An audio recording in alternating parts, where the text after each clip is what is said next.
This is Veldine Fincher. I'm the author of Coming Apart, The Layman's Guide to Divorce.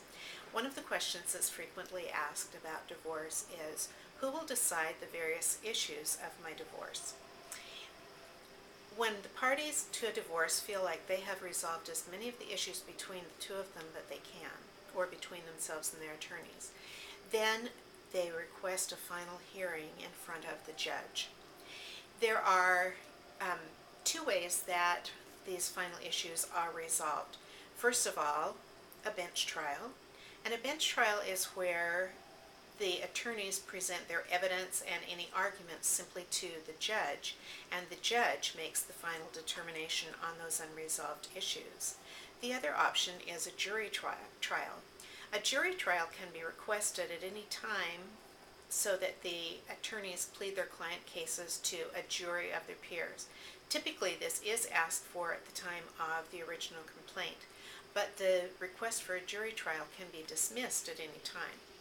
This is often used for strategic purposes. For example, my ex-husband had requested a jury trial at the time of responding to the complaint for the divorce.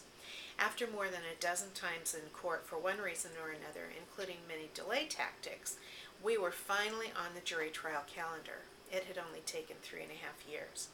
The evening before our jury trial was to take place, my attorney received a telephone call from his attorney stating that they had dropped the jury trial request. The effect of this would have been that we would have been needing to come back on the bench trial calendar, and we could have had an additional delay of up to a couple of months. As it was, my attorney appealed to the court and stated the history of our divorce, and we were granted an immediate bench trial within 2 days of the original date of the jury trial calendar, and we finally came to a conclusion of the divorce.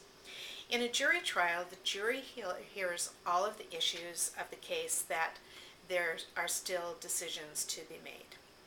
If there are agreements between the couple, those issues are not heard by the jury trial.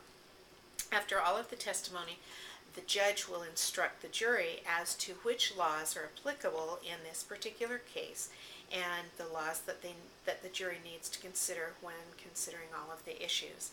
The jury then will be sequestered into a space where they spend time looking at all of the issues, discussing all of the issues, and coming to a resolution among themselves as to the issues of the divorce. In Georgia, as in many other states, there are certain items that are not decided by a jury, but are retained as a decision by the judge. This includes child custody and sometimes child support and visitation. I have prepared for you a series of approximately 20 videos that address many of the most common questions that arise in divorce. I encourage you to visit my website at www.thelaymansguidetodivorce to receive all of those videos. Thank you.